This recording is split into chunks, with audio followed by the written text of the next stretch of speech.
Market నష్టాల గురించి సమాచారం అందించడానికి మార్కెట్ అనలిస్ట్ శేష్ మనకు అందుబాటులో ఉన్నారు. శేష్ గారు, మార్కెట్లు ఎలా రోజు రోజుకి కుప్పకూలిపోతూనే ఉన్నాయి యుద్ధం ప్రభావంతో.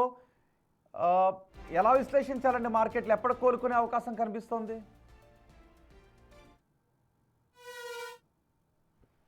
లాస్ట్ 1 వీక్ 10 days నుంచి మనం చూస్తున్నాము. అటు యుఎస్ అండ్ ఇరాన్ ఏదైతే వార్ అనేది స్టార్ట్ అయిందో అప్పటి నుంచి గ్లోబల్ మార్కెట్స్ పతనం స్టార్ట్ అయింది. మనది దానికి ముందు నుంచే మనది వీక్గా ఉంది. సో ఈ ఈ వార్తల కారణంగా మరింత నిఫ్టీ కిందకి రావడం జరిగింది. అయితే నిఫ్టీ కన్నా ఎక్కువ స్టాక్స్ బాగా పడుతున్నాయి. అది ఈ రోజు కాదు, గత 6 నెలలు 7 నెలలుగా మనం చూస్తున్నాం. మిడ్ అండ్ స్మాల్ క్యాప్ లో భారీ సెల్లింగ్ అనేది చూసాము. మరోవైపు క్రూడ్ ఆయిల్ అనేది బ్యారెల్ జస్ట్ ఒక 10 days బ్యాక్ $62 ఉండేది. ఈరోజు దగ్గర దగ్గరగా $100 పైకి వెళ్ళింది. ఇవి ఈ రోజు కానీ గమనిస్తే ఒక దశలో 119 అనమాట, $119 దాకా వెళ్ళి ప్రస్తుతానికి $100 దగ్గర హోవర్ అవుతుంది. అంటే $100 దగ్గర చూస్తే 60% మనకి క్రూడ్ ఆయిల్ జస్ట్ 10 రోజులు పెరిగిందనమాట.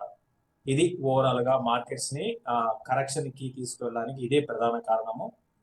గ్లోబల్ గా అంతా కూడా మళ్ళీ ఈ ఇన్ఫ్లేషన్ అనేది బాగా పెరిగే అవకాశాలు ఉన్నాయి. ఈ అన్సర్టెంటీ సడన్ గా ఎవరు ఊహించని అన్సర్టెంటీ అనేది మనం చూసాము. కొన్ని అంటే ఫర్ ఎగ్జాంపుల్ గల్ఫ్ కంట్రీస్ అంతా కూడా ప్రపంచంతో దాదాపు వ్యాపార పరంగా ఇప్పుడు అంతా స్తంభించిపోయిందని చెప్పాలి. ఎక్స్పోర్ట్స్ కానివ్వండి, ఇంపోర్ట్స్ కానివ్వండి, అన్ని కూడా నాట్ ఓన్లీ ఇరాన్ కాదు, గల్ఫ్ కంట్రీస్ మొత్తం కూడా. ఫర్ ఎగ్జాంపుల్ ఇండియా ఉందనుకోండి, ఇండియా గల్ఫ్ కంట్రీస్ కి మనం ఆయిల్ ఇంపోర్ట్ చేసుకోవడంతో పాటు మనం ఎక్స్పోర్ట్స్ కూడా చేస్తాము. ఎసెన్షియల్ కమాడిటీస్ దగ్గర నుంచి ఇంజనీరింగ్ ఎక్విప్మెంట్ కావచ్చు, ఈ విధంగా అన్ని కూడా మనం ఎక్స్పోర్ట్ చేస్తాం. ఇంకా చెప్పాలి అంటే 50% అక్కడ రైస్ అంతా కూడా మనదే అనమాట, మన ఇండియన్దే. కాబట్టి అన్ని విధాల దెబ్బతినిపోయింది. సో ఇక నిఫ్టీ విషయానికి వస్తే ఈరోజు బాగా ఒక దశలో చాలా హెవీగా పడింది. కాకపోతే ఇంట్రెస్టింగ్ ఏంటంటే నిఫ్టీ లో నుంచి బాగా రికవర్ అయిందని చెప్పొచ్చు. 24,000 పైకి నిఫ్టీ రావడం అనేది ఒక పాజిటివ్ అంశంగా మనం చూడాలి. ఓవరాల్ గా లో నుంచి దగ్గరగా నిఫ్టీ 300 పాయింట్స్ దాకా రికవర్ అయింది. ఇక చూడాలండి, ఇంక ఎవరి చేతిలో ఏం లేదు. ఓవరాల్ గా మార్కెట్స్ నెక్స్ట్ రాను రోజుల్లో డైరెక్షన్ ఎలా ఉంటుంది అంటే గ్లోబల్ గా ఆ, ఆ, ఈ ఈ అన్సర్టనిటీ అంటే ఈ వార్ అనేది వార్తలు అంటే పాజిటివ్ వార్తలు, వార్ ఆగిపోయింది అనే ఒక పాజిటివ్ వార్త వస్తే ఆటోమేటిక్ గా ఇమీడియట్ గా క్రూడ్ ఆయిల్ అనేది కూల్ అవుతుంది. సో దట్ అన్ని దేశాలకు మంచిది, అన్ని ఎకానమీలకు మంచిది. మరి ముఖ్యంగా మన ఇండియా లాంటి కంట్రీ ఇప్పుడే మనం చాలా స్ట్రాంగ్ గా ముందుకెళ్తున్నాం. సో ఈ విధంగా మనకి క్రూడ్ ఆయిల్ పెరగడం అనేది ఏమాత్రం కూడా మంచిది కాదు. ఎందుకంటే మనం 85% క్రూడ్ ఆయిల్ ఇంపోర్ట్ చేసుకుంటాము. అఫ్ కోర్స్ మనం ఇంపోర్ట్ చేసుకున్నది పర్సంటేజ్ ఈ మధ్య కాలంలో రష్యా నుంచి ఎక్కువ ఇంపోర్ట్ చేసుకుంటున్నాం. అయినా సరే వాళ్ళు తక్కువకి ఇవ్వరు కదా. ఇప్పుడు ఇంటర్నేషనల్ మార్కెట్లో క్రూడ్ ఆయిల్ 100 ఉంటే 100కే ఇస్తారు. రష్యా నుంచి ఇంపోర్ట్ చేసుకున్నా కూడా మనకి తక్కువగా డిస్కౌంట్లో $60కి ఇవ్వరు కదా. ఒక డిస్కౌంట్ ఇచ్చినా కూడా మా అయితే $90 ఆ విధంగా ఇవ్వచ్చు. కాబట్టి ఏంటంటే ఎంత త్వరగా మనకి ఈ యుద్ధ వాతావరణం నుంచి మనం బయటపడతామో అప్పుడు మార్కెట్లు అలో రియల్ ర్యాలీ ఉంటుంది. ఈ రోజు రేపట్లో ఒకవేళ ఏదన్నా పాజిటివ్ న్యూస్ వస్తే అని అనుకోవడము శేష్ అగైన్ గారు, అంటే మళ్ళీ. కనిపిస్తోందా? ఆ, యుద్ధ వాతావరణం చూస్తూ ఉంటే ఈ రోజు రేపట్లో ఆగిపోయే పరిస్థితి కనిపించట్లేదు. పైగా మొన్న యుఎస్ అంటూ ఉంది రష్యా నుంచి కొనుగోలు చేయడానికి ఒక నెల రోజుల పాటు ఆల్రెడీ సముద్రంలో ఉన్న షిప్స్ నుంచే కొనుగోలు చేయడానికి అవకాశం ఇస్తున్నామని అన్నారు. సో రష్యా నుంచి కొనుగోలు పెంచాం. సో మరోవైపు మన దగ్గర ఆల్రెడీ పెట్రోలియం డీజిల్ నిల్వలు 25 రోజులకు ఉన్నాయి, క్రూడ్ నిల్వలు ఇంకో 25 రోజులకు ఉన్నాయి. కాబట్టి సామాన్యుడిపై భారం పడనివ్వము అని కేంద్రం చెబుతూ ఉంది. ఒకటండి, ఇది ఎవరి చేతిలో లేదండి. మనం ఎవరి ఇప్పుడు ఈవెన్ వీళ్ళ దగ్గర కూడా మన ఇండియన్ గవర్నమెంట్ కూడా చేయడానికి ప్రస్తుతానికంటూ ఏం లేని పరిస్థితి. ఎందుకంటే మనం క్రూడ్ ఆయిల్ మిగతా విషయంలో అంతా కూడా మనం బాగుంది, అంత ఎకానమీ అంతా ముందుకు వెళ్తుంది. బట్ క్రూడ్ ఆయిల్ విషయానికి వస్తే మనకి ఇంపోర్ట్ చేసుకోవడం తప్ప మనకి వేరే ఆల్టర్నేట్ లేదనమాట. సో మామూలుగా ఈవెన్ మనకి నిల్వల పరంగా కూడా చూసుకుంటే మిగతా కంట్రీస్ లో లాగా మనకి ఎక్కువగా నిల్వ చేసుకునే ఫెసిలిటీ కూడా లేదు. సో అది కూడా ఒక మైనస్ పాయింట్. కొన్ని కంట్రీస్ అయితే 100 days కి ఆర్ కొన్ని అయితే ఇంకా ఎక్కువ రోజులు క్రూడ్ ఆయిల్ నిల్వలు వాళ్ళ దగ్గర ఉన్నాయి. మన దేశంలో పెద్దగా నిల్వలు లేవు అనమాట. సో నేను అనుకోవడము వీటిల్ని దృష్టిలో పెట్టుకుంటే ఫస్ట్ మనం కోరుకోవాల్సింది ఆ, ఆ, యుద్ధము ఎంత త్వరగా ఆగిపోతే అంత ఆ, మన ఇండియాకి మంచిది, మరీ ముఖ్యంగా ఇండియాకి మంచిది. అంటే ఎందుకంటే పదే పదే చెప్తున్నాను, ఇండియా అనేది ఎక్కువ క్రూడ్ ఆయిల్ ఇంపోర్ట్ చేసుకుంటుంది. తర్వాత ఈ మధ్య కాలంలో కన్జంప్షన్ అనేది బాగా పెరిగింది. సో ఏమవుతుందంటే ఎలా ఉంటుందంటే ఎకానమీలో ఒకటి పెరిగితే ఆటోమేటిక్గా దాన్ని బేస్ చేసుకొని అన్ని కూడా పెరిగిపోతాయండి. సో క్రూడ్ ఆయిల్ పెరిగితే ఆటోమేటిక్గా ట్రాన్స్పోర్ట్ పెరిగిపోతుంది, ట్రాన్స్పోర్ట్ పెరిగిపోతే అన్ని వస్తువులు రేట్లు పెరుగుతాయి. దీంతో పాటు కొన్ని కొన్ని ఇండస్ట్రీస్ అయితే చాలా విపరీతమైన ఇబ్బందులు, లైక్ పెయింట్ ఇండస్ట్రీ ఉంది, ఇన్పుట్ కాస్ట్ పెరిగిపోతుంది. టైర్ కంపెనీస్కి ఇన్పుట్ కాస్ట్ పెరుగుతుంది.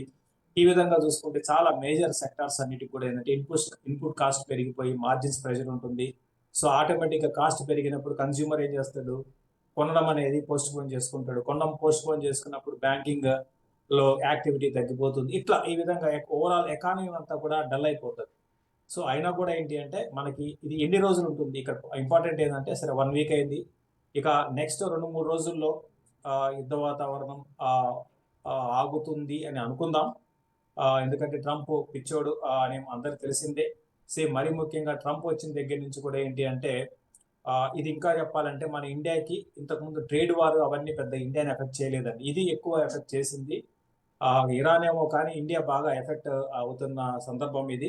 ఎందుకంటే డైరెక్ట్ గా కాదు, ఇండైరెక్ట్ గా ఈ క్రూడ్ ఆయిల్ పెరగడం అనేది చాలా చాలా ఇండియన్ ఎకానమీ మీద ఇంపాక్ట్ అనేది ఉంటుంది. సో నేను అనుకోవడం అందరూ కోరుకోవాల్సింది రెండు: ఒకటి, త్వరగా ట్రంప్ వెళ్ళిపోవాలి. వెళ్ళిపోవాలంటే కాదు కానీ బట్ చెప్తున్నాను, అందరూ కోరుకోవాల్సింది అది. తర్వాత రెండోది, యుద్ధం అనేది త్వరగా ఆగిపోయి అందరూ కూడా ఆగిపోతే అన్ని దేశాలు బాగుంటాయండి. ఈవెన్ యుఎస్ పరిస్థితి కూడా ఏం బాగాలేదు. యుద్ధం అనేది ఇదే విధంగా కొనసాగితే దగ్గరగా యుఎస్ కి ఇప్పుడు ఆల్రెడీ 20 లక్షల కోట్లు యుఎస్ కి డైరెక్ట్ గా ఇండైరెక్ట్ గా నష్టం అండి. సో అక్కడ ఎకానమీ బాగాలేదు. ఇంకా చెప్పాలంటే గ్లోబల్ గా అందరికన్నా ఎక్కువ అప్పు ఎవరికి ఉంది అంటే జపాన్ తర్వాత యుఎస్ కి ఎక్కువ అప్పు ఉందన్నమాట. ఓకే శేష్ గారు, ఓకే మన ఇన్వెస్టర్స్ స్ట్రాటజీ ఎలా ఉండాలి? ఎందుకంటే ఇప్పుడు మార్కెట్లు కుప్పకూలిపోతూ ఉన్నాయి కాబట్టి ఇది ఒక ఆపర్చునిటీగా భావించాలా, లేదు? అంటే దీనికి కొంచెం ఏంటి అంటే ఇంతటితో ఆగిపోతుంది అనేది మన కన్ఫర్మేషన్ అయితే లేదు కదండి. ఇంతటితో మార్కెట్ ఫాల్ అనేది ఆగిపోతుందని కన్ఫర్మేషన్ లేదు. బట్ చాలా ఎప్పటికప్పుడు వాచ్ చేయమని చెప్తాను. అంటే లైక్ ఎప్పటికప్పుడు ట్రాక్ చేయండి, వార్ రిలేటెడ్ న్యూస్ ట్రాక్ చేయండి. అంటే ఈ సమయంలో టెక్నికల్గా చాలా బాగున్న స్టాక్స్, లోలో కనిపిస్తున్న స్టాక్స్ ఏమైనా ఉన్నాయా? ఎంట్రీ తీసుకోవచ్చనే సెక్టార్ ఏదైనా ఉందా? అంటే మనం ఒక ఇన్వెస్ట్మెంట్ పరంగా చూసుకుంటే టెక్నికల్స్ కాదండి, ఫండమెంటల్స్ అనేది చూడాలి. సో బేస్ ఫండమెంటల్స్ మీద వెళ్లాల్సి ఉంటుందండి. టెక్నికల్స్ అంటే ఓన్లీ ట్రేడింగ్ పరంగా టెక్నికల్స్ చూస్తారు. సో ఇప్పుడు మనం కొనాలి అనుకుంటే ఏంటి అంటే చాలా స్టాక్స్ అన్ని కూడా మనకి డిస్కౌంట్ లో దొరుకుతున్నాయి, మిడ్ అండ్ స్మాల్ క్యాప్ లో దొరుకుతున్నాయి. సో ఫస్ట్ బ్యాంకింగ్ వెళ్ళమంటాను. For example Kotak bank large cap లో, అదేవిధంగా చిన్నది బ్యాంకింగ్ విషయానికి వస్తే కరూర్ వైశ్య బ్యాంక్ వెళ్ళమంటాను. ఇక ప్రపంచం ఏమైనా కూడా ఎటువంటి ప్రాబ్లం లేని సెక్టర్ అంటూ ఉంటే హెల్త్ కేర్ అనమాట.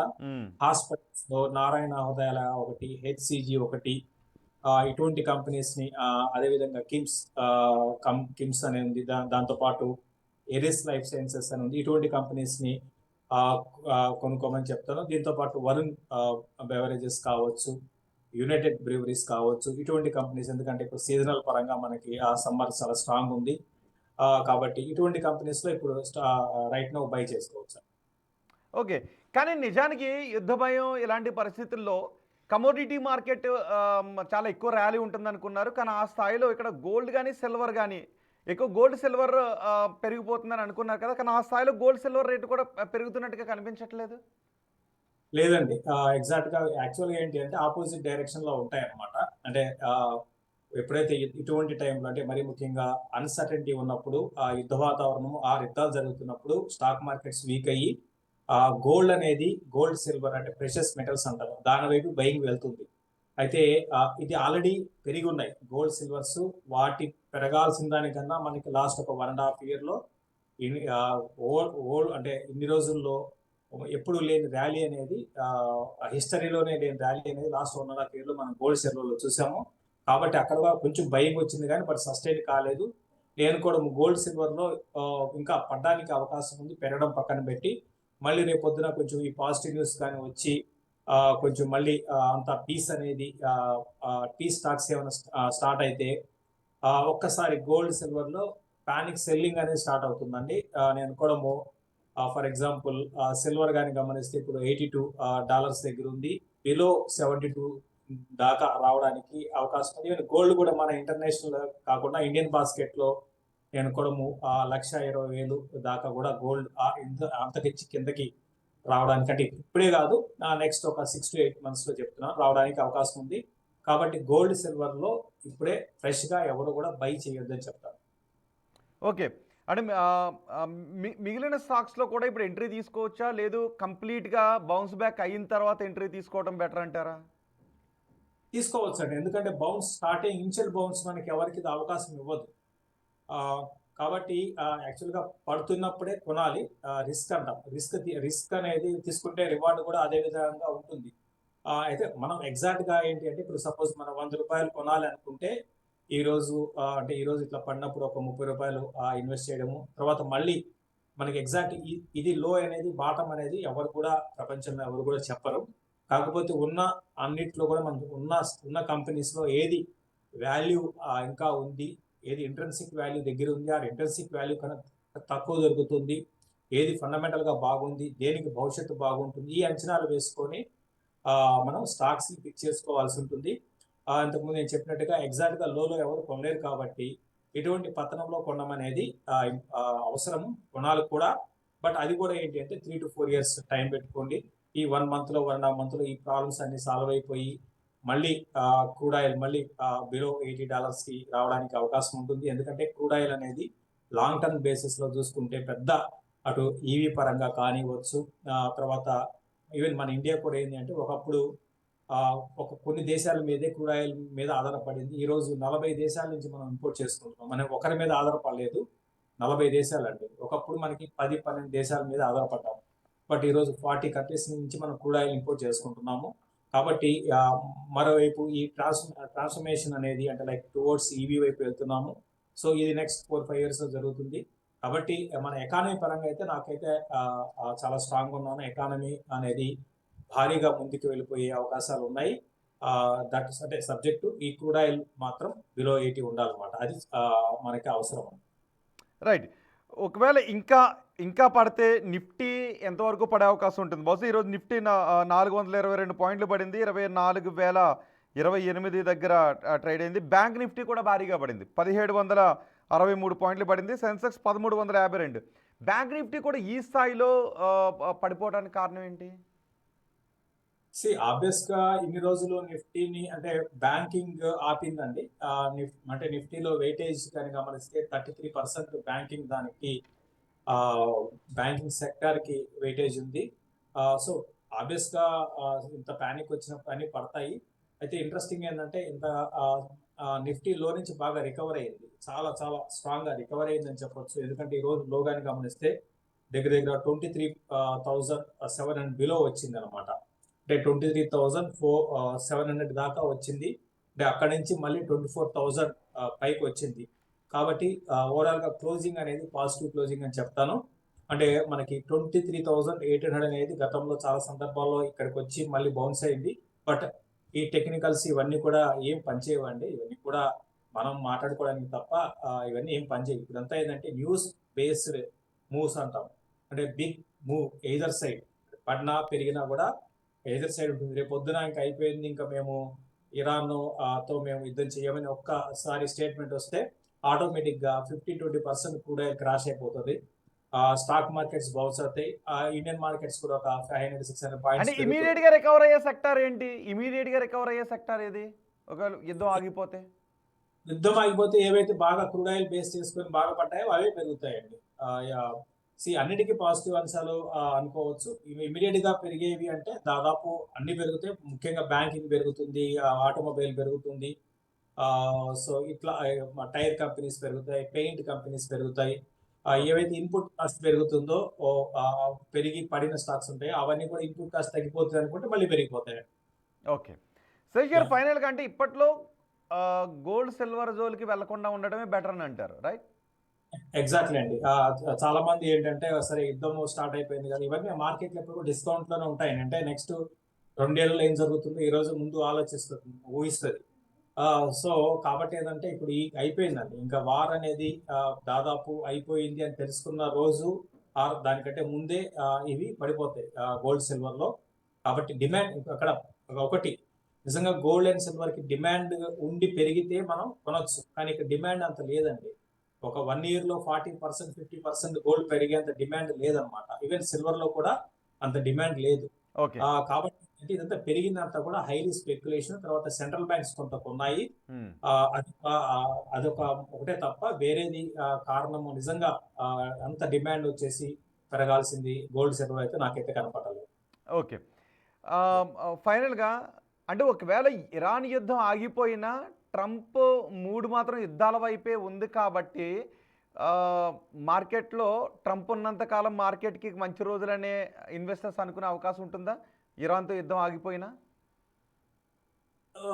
ఆహ్, చెప్పలేమండి. ట్రంప్ ఉన్నంత కాలం కూడా ఎప్పుడు ఏం చేస్తాడో ఎవరికీ తెలీదు కదండీ.